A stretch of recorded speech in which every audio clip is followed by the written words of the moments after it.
Good evening दोस्तों। जैसा कि लोक सेवा आयोग ने कह दिया दोस्तों कि आप लोगों का पेपर 22 को ही होना है, तो लगभग मान के चलिए दोस्तों, तय मान के चलिए 22 को पेपर ही होगा।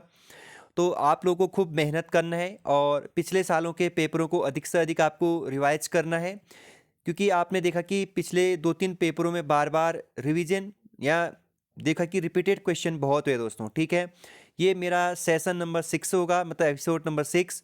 तो दोस्तों आज शाम या कल को मैं एक लमसम करंट अफेयर की क्लास दूंगा दोस्तों, उत्तराखंड और सेंट्रल की किसी भी हालत में। लगभग वो बन चुकी है दोस्तों। तो ऐसे ही आप प्यार बनाए रखिए दोस्तों। ठीक है, तो स्टार्ट करते हैं। सेशन का पहला प्रश्न है दोस्तों। ठीक है, तो आइए स्टार्ट करते हैं। पहला प्रश्न है आज का सेशन का, उस प्रथम भारतीय महिला हॉकी खिलाड़ी का नाम बताइए जिसने ओलंपिक में हैट्रिक बनाई। दोस्तों वंदना कटारे ने आपका ओलंपिक में क्या बनाया था दोस्तों? हैट्रिक बनाई थी, याद रखिएगा।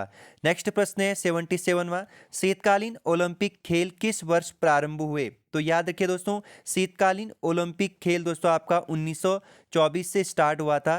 ये अच्छे से याद रखेंगे। वहीं इस बार का नेक्स्ट जो होना है दोस्तों 2026 का शीतकालीन ओलंपिक खेल, तो इटली में होना है, याद रखिए 2026 में। नेक्स्ट है 78वां प्रश्न, निम्नलिखित में से कौन सा खेल विश्व में सर्वाधिक लोकप्रिय है? तो दोस्तों विश्व में सबसे ज़्यादा लोकप्रिय जो खेल है वो है आपका फुटबॉल। ठीक है, नेक्स्ट प्रश्न है आपका 79वां सेशन का, केदारनाथ आपदा जून 2013 में हुई थी, आपको पता होगा। किस नदी में आकस्मिक बाढ़ आया था? तो मतलब केदारनाथ जो घटना घटित हुई थी आप लोगों का दोस्तों रुद्रप्रयाग में, ये किस नदी के कारण हुआ था असल में? तो मंदाकिनी का नदी का जो जलस्तर है वो बढ़ गया था दोस्तों। नेक्स्ट है दोस्तों मतलब साइंस का, किस माध्यम में ध्वनि की चाल सबसे अधिकतम होती है? तो दोस्तों धातु में ध्वनि की चाल सबसे अधिक होती है, याद रखिएगा। 81वां प्रश्न, विटामिन B12 में होता है। विटामिन B12 में क्या होता है दोस्तों? कोबाल्ट होता है, आप याद रखेंगे। ठीक है दोस्तों, इसके बाद हम थोड़ा सा नीचे जाएंगे क्योंकि यहाँ पर साइंस से ज़्यादा पूछता नहीं, फिर भी एक क्वेश्चन और करते हैं। 86, वयस्क मानव शरीर में हड्डियों की संख्या होती है 206। ठीक है दोस्तों, एक चीज़ और बता देता हूँ, कनिष्क सहायक, क्या दोस्तों? कनिष्क सहायक जो आपका मार्च में होना है, उसके लिए साइंस जरूर पढ़िएगा और ये लोक सेवा आयोग के पुराने पेपरों को जरूर देखिएगा साइंस के लिए।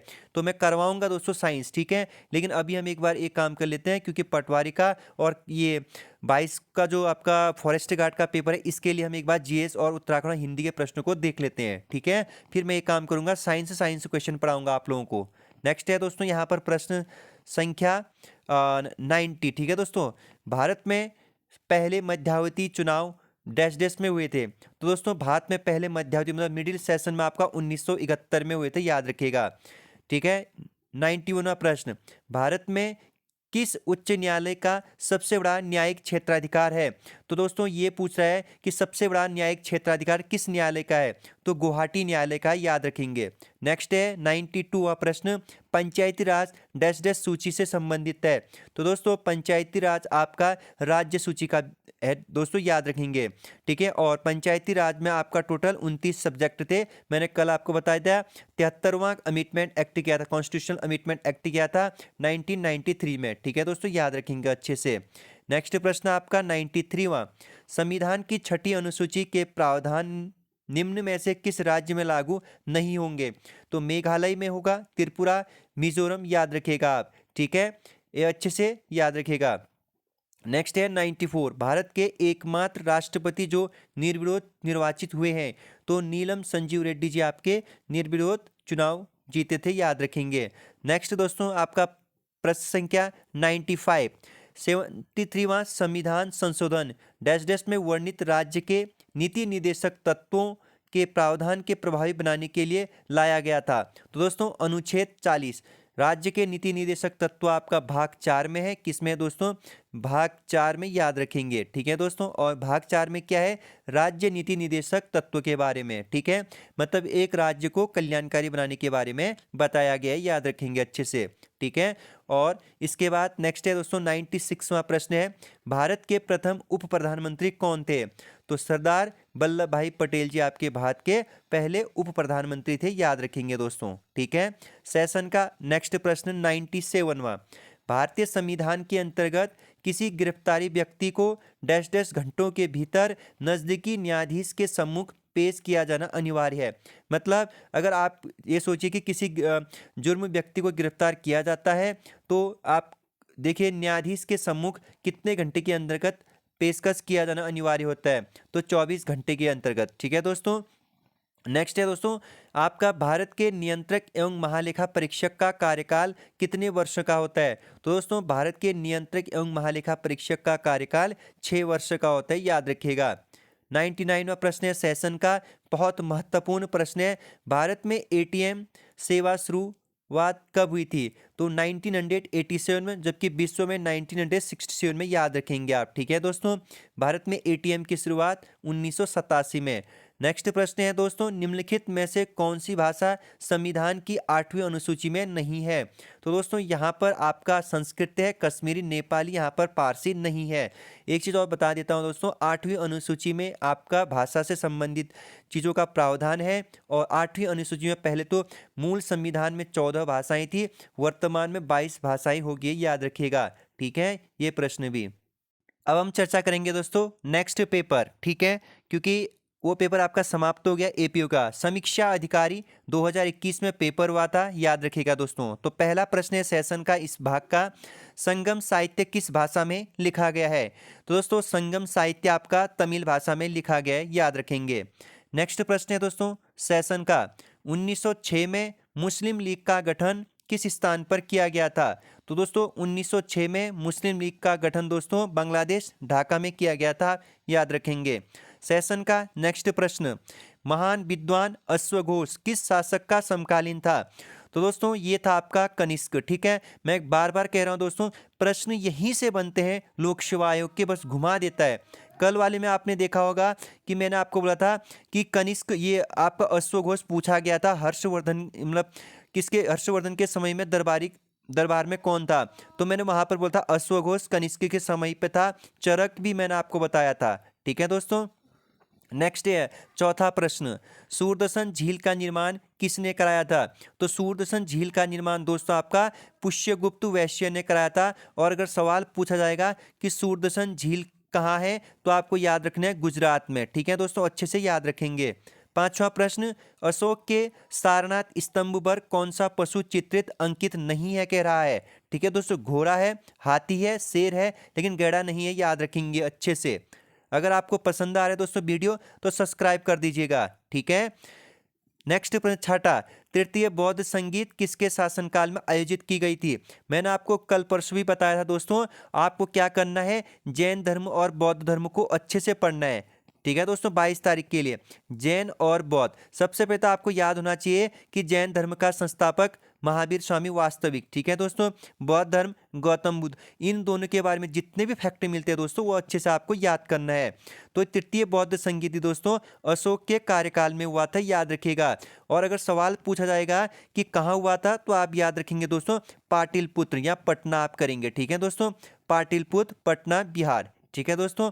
अगर ये भी पूछा जाएगा कि कब हुआ था, तो 251 BC पूर्व हुई थी, याद रखिए अच्छे से। ठीक है दोस्तों, आगे बढ़ेंगे। सातवां प्रश्न, मार्टिमलर, व्हीलर और स्टुअर्ट पिगट के अनुसार सिंधु सभ्यता की तिथि थी।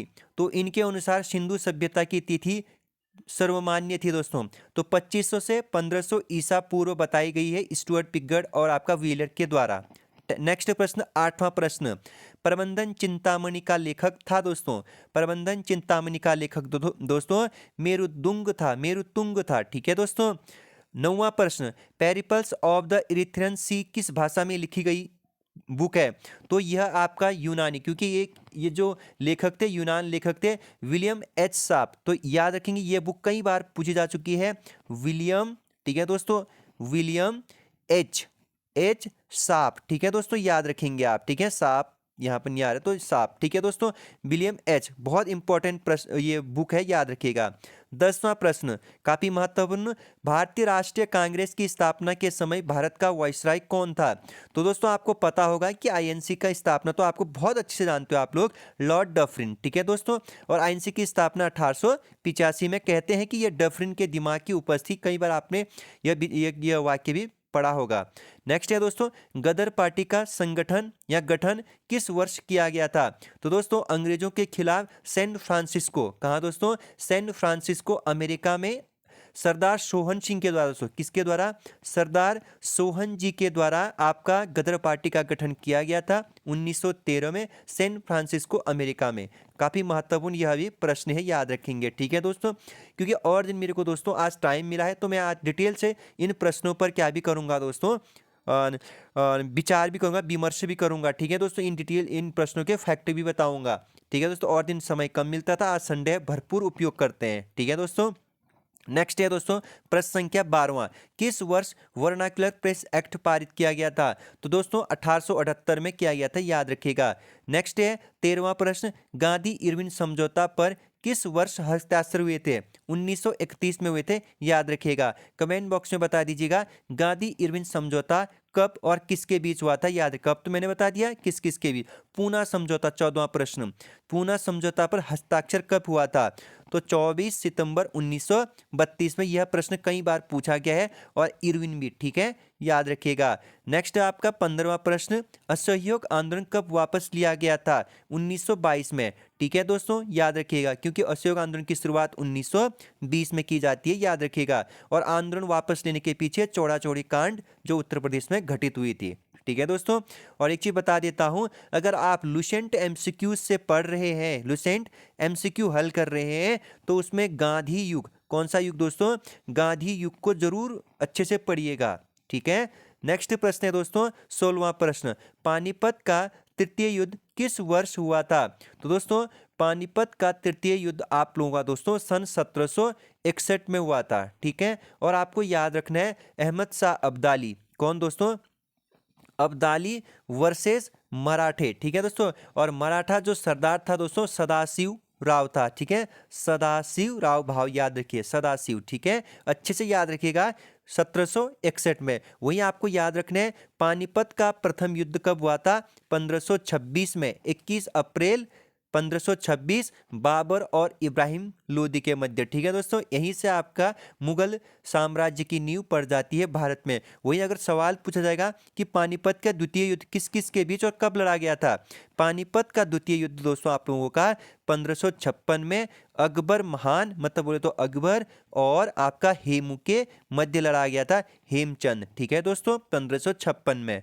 ठीक है, अच्छे से याद रखेंगे, हमने इस क्वेश्चन को भी क्या कर लिया, अच्छे से पढ़ लिया और समझ भी लिया। ठीक है दोस्तों, याद रखेंगे। नेक्स्ट 17वां प्रश्न सेशन का, कौन कह रहा था कि मैं मुसलमानों का गोखले बनना चाहता हूं? तो दोस्तों मोहम्मद अली जिन्ना। ठीक है दोस्तों, 1920 तक तो ये एकदम भारत पर ही थे दोस्तों, राष्ट्रवादी मतलब एकदम भारत को स्वतंत्रता दिलाना है, बस 1920 के बाद थोड़ा सा डगमगा गए थे, याद रखिए। 18वें प्रश्न, दिल्ली के किस सुल्तान ने अपनी आत्मकथा लिखी? तो दोस्तों दिल्ली के जो तुगलक वंश के राजा थे फिरोज शाह तुगलक, इन्होंने अपनी आत्मकथा लिखी, फिरोज शाह ए तुगलक। ठीक है दोस्तों, याद रखेंगे। 19वां प्रश्न, श्यामजी कृष्ण वर्मा ने लंदन में इंडिया हाउस की स्थापना कब की थी? तो दोस्तों ये भी आपका हमारे देश को आज़ादी कराने से संबंधित है। ठीक है, इंडिया हाउस की स्थापना की थी 1905 में, याद रखिएगा। 20वां प्रश्न सेशन का, उत्तराखंड के कितने सदस्य लोकसभा में प्रतिनिधित्व करते हैं? तो दोस्तों उत्तराखंड से लोकसभा मतलब आपका याद रखिएगा लोकसभा में 5 सदस्य जाते हैं। कितने सदस्य? 5 सदस्य। वहीं राज्यसभा में दोस्तों 3 सदस्य जाते हैं। ठीक है, मतलब लोकसभा के लिए 5 सीटें हैं हमारे राज्य से, और राज्यसभा के लिए 3 सीटें। ठीक है दोस्तों, याद रखिएगा अच्छे से। नेक्स्ट है दोस्तों 21वां प्रश्न, मंत्रिपरिषद में फेरबदल करने का अधिकार किसके पास है? तो दोस्तों मंत्रिपरिषद, क्योंकि आपको याद रखना है मंत्रिपरिषद में फेरबदल कौन कर सकता है? प्रधानमंत्री जी कर सकते हैं। ठीक है, कई बार सवाल आता है क्या मंत्रिमंडल बड़ा होता है या मंत्रिपरिषद? तो दोस्तों मंत्रिपरिषद बड़ा होता है, याद रखिएगा। ठीक है, 22वां प्रश्न सेशन का, भारतीय संविधान का अनुच्छेद 280 संबंधित है? तो दोस्तों भारतीय संविधान के आर्टिकल 280 में ना दोस्तों वित्तीय आयोग के बारे में बताया गया है। किसके बारे में बताया गया है? वित्तीय आयोग के बारे में। आप अच्छे से याद रखेंगे इसे भी। ठीक है दोस्तों, सेशन का 23वां प्रश्न, भारत के उपराष्ट्रपति के हटाने का प्रस्ताव लाया जा सकता है? मतलब भारत को उपराष्ट्रपति, मतलब जो भारत के उपराष्ट्रपति है ना, जो राज्यसभा का क्या होता है? मेन सभापति होता है। ठीक है दोस्तों, याद रखिएगा। उपराष्ट्रपति हटाने का प्रस्ताव लाया जा सकता है। तो ये आपको सिर्फ याद रखना है, केवल राज्यसभा में ही इस प्रस्ताव को लाया जा सकता है। अगर सवाल यह पूछा जाएगा कि उपराष्ट्रपति का निर्वाचन कैसे होता है, तो आपको याद रखना है दोस्तों, जो संसद होता है ना हमारा दोस्तों, जहां लोकसभा और राज्यसभा प्लस आपका सबसे ऊपर कौन होता है, राष्ट्रपति। ठीक है, संसद पता होना चाहिए आपको कि जो संसद है ये संसद के 3 स्तंभ है। ठीक है दोस्तों, याद रखिए, लोकसभा, राज्यसभा और यहाँ पर कौन बैठा है, आपका राष्ट्रपति। ठीक है दोस्तों, तो देखिए यहाँ पर आपको उपराष्ट्रपति का निर्वाचन करना है, तो लोकसभा, राज्यसभा के सभी सदस्य क्या करेंगे दोस्तों, इस उपराष्ट्रपति के निर्वाचन में तो भाग लेते हैं, लेकिन हटाते समय केवल राज्यसभा। ठीक है, याद रखिएगा। इसके बाद सेशन का नेक्स्ट प्रश्न है 24वां। भारत का संविधान अंगीकृत किया गया था, कह रहा है कि भारत का संविधान बन करके कब तैयार हुआ था, 26 नवंबर 1949। अगर सवाल यह पूछा जाएगा कि भारत का संविधान कब लागू हुआ, तो आप सीधे सीधे 26 जनवरी 1950 करेंगे। और वहीं अगर सवाल पूछा जाएगा कि भारत कब गणतंत्र हुआ, गणतंत्र, ठीक है दोस्तों, तो आप याद रखिए भारत आपका 1950 में गणतंत्र हुआ। ठीक है दोस्तों, और आप ये क्वेश्चन सही करके आएंगे क्योंकि आप बीबी सर यूके चैनल के साथ अच्छे से विद डिटेल फैक्ट के साथ क्वेश्चनों का पोस्टमार्टम भी कर रहे हैं। ठीक है दोस्तों, और क्योंकि देखिए हम आज़ाद तो कब हुए थे, 1947, हम उस टाइम पे अधिराज्य थे। ठीक है दोस्तों, तो अधिराज्य मत देखिएगा दूसरे देश के कानून से, मतलब हम ब्रिटिशों के द्वारा बनाए गए जो संविधान थे उसी से हमने 3 साल क्या चलाया, अपना देश चलाया। ठीक है, हम गणतंत्र तब हुए। ठीक है दोस्तों, जब हमारा संविधान बन करके तैयार हुआ। नेक्स्ट प्रश्न है दोस्तों सेशन का 25वां प्रश्न। राष्ट्रपति के चुनाव संबंधित विवादों का निर्णय दिया जाता है, मतलब अगर राष्ट्रपति के चुनाव में कोई विवाद उत्पन्न हो गया तो दोस्तों कौन इंटरफेस करेगा, भारत के सर्वोच्च न्यायालय द्वारा आपका क्या किया जाता है, फैसले के निवारण किया जाता है। 26वां प्रश्न सेशन का, राष्ट्रपति द्वारा अपना त्यागपत्र संबोधित किया जाता है। देखिए दोस्तों, राष्ट्रपति अगर त्यागपत्र दे रहा है तो किसे देगा, क्या प्रधानमंत्री को या फिर भारत के मुख्य न्यायाधीश या लोकसभा अध्यक्ष या फिर उपराष्ट्रपति। तो दोस्तों राष्ट्रपति अपना त्यागपत्र किसे देता है, उपराष्ट्रपति को। अगर राष्ट्रपति अपना पद से मुक्त हो जाता है तो उपराष्ट्रपति संभालेंगे, अगर उपराष्ट्रपति ना हो तो भारत के मुख्य न्यायाधीश संभालेंगे। ठीक है दोस्तों, नेक्स्ट सेशन का 27वां प्रश्न दोस्तों। उससे पहले दोस्तों अगर सेशन को पसंद आ रहा है तो आप दोस्तों कम से कम 2-3 दोस्तों को तो शेयर कर ही दीजिए। ठीक है दोस्तों, सर्वोच्च न्यायालय के न्यायाधीश किस आयु में सेवानिवृत्त करते हैं, तो मतलब सेवानिवृत्त मतलब पदमुक्त होते हैं, तो याद रखिए दोस्तों 65 वर्ष। ठीक है दोस्तों, 65 वर्ष 5, तो जो भी पहले होगा याद रखिएगा। नेक्स्ट है दोस्तों यहाँ पे सेशन का 28वां प्रश्न। राष्ट्रपति द्वारा राज्यसभा के लिए कितने सदस्यों को मनोनीत किया जाता है, तो दोस्तों याद रखिएगा राष्ट्रपति राज्यसभा में आपका 12 सदस्यों को मनोनीत करते हैं, याद रखिएगा। ठीक है, अच्छे से। नेक्स्ट दोस्तों 29वां, भारत के संविधान की प्रस्तावना में धर्मनिरपेक्ष, समाजवादी और यहां पर एक शब्द और जोड़ देता हूं मैं, अखंडता। क्या जोड़ देता हूं दोस्तों, अखंडता। ठीक है, मैंने ये प्रश्न कल भी बताया था और आज आ भी गया। देखिए दोस्तों, तो भारत के संविधान के प्रस्तावना में धर्मनिरपेक्ष और समाजवादी और अखंडता शब्द दोस्तों 42वें संविधान, और 42वां संविधान संशोधन कब हुआ था, 1976 में हुआ था। अगर वहीं पूछा जाएगा कि 44वां कब हुआ था, तो आप भाई सीधे सीधे 78 करेंगे। ठीक है, याद रखिएगा। और 42वें संविधान संशोधन को कभी कभी आपका क्या भी कहा जाता है, लघु संविधान भी कहा जाता है, याद रखिएगा। और 1935 को भी आपका अधिनियम 1935 को भी लघु संविधान कहा जाता है, याद रखिए। 30वां प्रश्न सेशन का, भारत में हरित राजमार्ग नीति शुरू की गई थी, तो भारत में हरित राजमार्ग की शुरुआत साल 2015 में की गई थी, याद रखिएगा। सेशन का 31वां प्रश्न है दोस्तों, याद रखिएगा अच्छे से। और भारत के 15वें वित्तीय आयोग के अध्यक्ष कौन है, मतलब याद रखिएगा भारत के 15वें वित्तीय आयोग के अध्यक्ष दोस्तों NK सिन्हा है, याद रखिएगा। ठीक है, और इनका कार्यकाल 2026 तक, मतलब सॉरी वित्तीय आयोग अभी जो 5 साल के लिए गठित की गई है 2026 तक की गई, याद रखिए। ये चेंज भी हो सकता है, लेकिन वित्तीय आयोग के अध्यक्ष कौन है वर्तमान में, NK सिंह है, याद रखिएगा। सेशन का 32वां प्रश्न दोस्तों, सेशन का 32वां प्रश्न काफी महत्वपूर्ण है, याद रखिएगा। हाँ, 31वां नहीं, सॉरी यहां पर सेशन का 32वां प्रश्न है दोस्तों। ठीक है, व्यवसाय करने में आसानी पर विश्व बैंक की वार्षिक रिपोर्ट 2022 हो जाएगा। यहाँ पर क्या हो जाएगा दोस्तों, 2022 के अनुसार भारत की रैंकिंग क्या है दोस्तों। तो दोस्तों यहाँ पर भारत की रैंकिंग है दोस्तों, जितना दिया गया था उस टाइम पर भी अभी भी इतना ही है, याद रखिएगा, ठीक है अच्छे से आप। 63 वही है, ठीक है दोस्तों, मैंने चेक भी कर लिया। नेक्स्ट सेशन का नेक्स्ट प्रश्न, यह धारणा कि आर्थिक वृद्धि सभी क्षेत्रों में नीचे तक पहुंचेगी कौन जाना जाता है, को जाना जाता है। तो दोस्तों ट्रिंकल डाउन कहलाता है ये, ठीक है। सेशन का 34वां प्रश्न, सेशन का कौन सा प्रश्न दोस्तों, 34वां, याद रखिएगा अच्छे से, ठीक। निम्नलिखित में से कौन एक ग्रीन हाउस गैस नहीं है कह रहा है, ठीक है दोस्तों। क्या मीथेन होता है, बिल्कुल। ओजोन होता है, बिल्कुल। नाइट्रस ऑक्साइड बिल्कुल होता है, लेकिन यहाँ पर ऑक्सीजन नहीं होता है। सबसे पहले ये चीज सोचिएगा दोस्तों कि ग्रीन हाउस किसे कहते हैं, ठीक है। कई बार सवाल यह पूछा था कि ग्रीन हाउस किसे कहते हैं। दोस्तों सोचिए, एक तरह का ना दोस्तों ये एक आवरण होता है। क्या होता है दोस्तों, एक आवरण होता है, ठीक है, जो आप देखते होंगे कांच या प्लास्टिक के छत जैसा बनाया जाता है, एक संरचना बनाया जाता है, इसके अंदर काफी चीजें उगाया भी जाता है, ठीक है दोस्तों। और ये क्या होता है कि एक गर्म वायुमंडल पैदा करता है, क्या करता है, गर्म, ठीक है दोस्तों, याद रखिएगा। ग्रीन हाउस अच्छा होता है क्या पृथ्वी के लिए, यस, ग्रीन हाउस अच्छी चीज है, ठीक है दोस्तों, याद रखिएगा, अच्छी होती है ये, याद रखिएगा, सबसे अच्छा, ठीक है।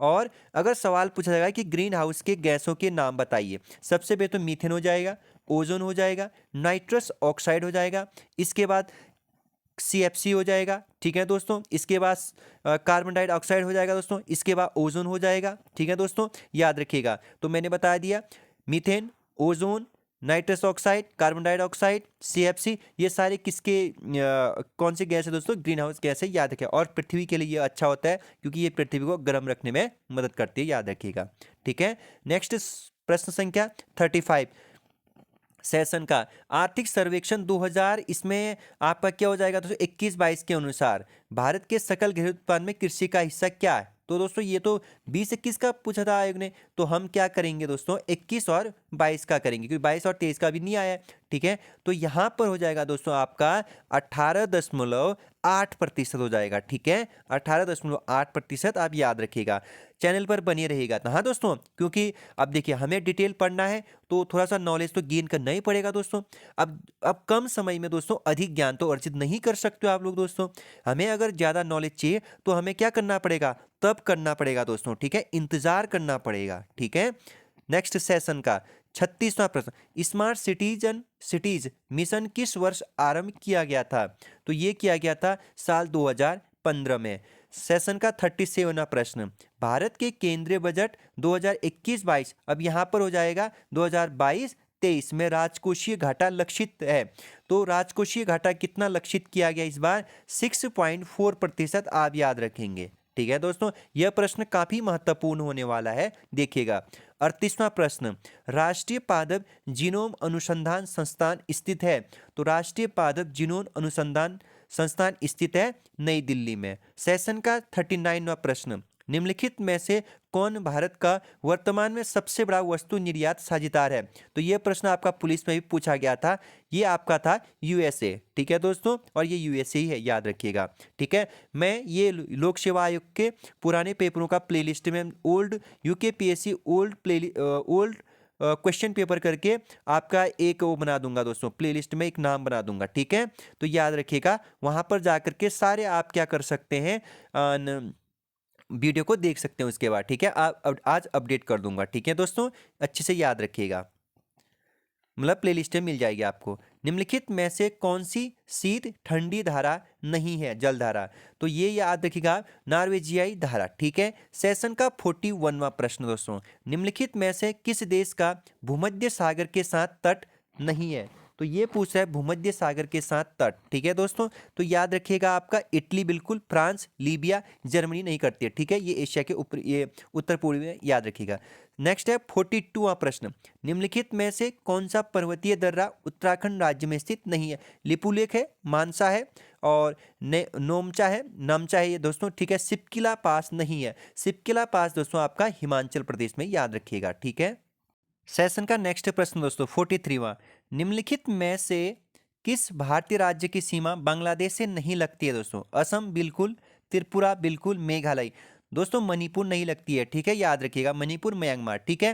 दोस्तों आप याद रखिएगा, भारत देश की जो सबसे बड़ी स्थलीय सीमा दोस्तों बांग्लादेश से कनेक्ट होती है राज्य में, ठीक है।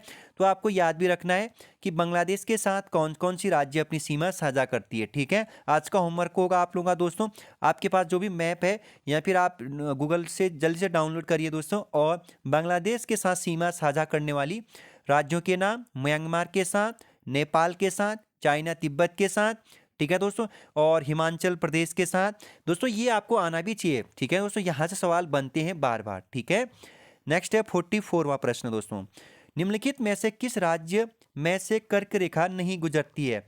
तो दोस्तों गुजरात, राजस्थान, त्रिपुरा, तो ये तो गुजरती है, तो अरुणाचल प्रदेश याद रखिएगा। आपको सबसे पहले याद होना चाहिए कर्क रेखा भारत के कितने राज्यों से, 8 राज्यों से होकर के गुजरती है, बस, ठीक है। और आप एक कॉपी का नाम डाउट कॉपी रखिएगा, ठीक है दोस्तों।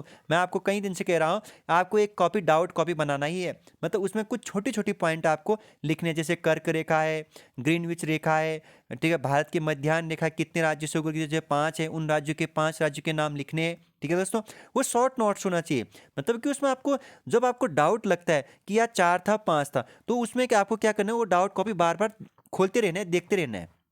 नेक्स्ट है दोस्तों 45वां प्रश्न, लेप्चा वो हो जनजातियां सामान्यतः भारत के किस भाग में पाई जाती है? तो दोस्तों ये उत्तर पूर्वी भारत में पाई जाती है, याद, असम रीजन में, ठीक है।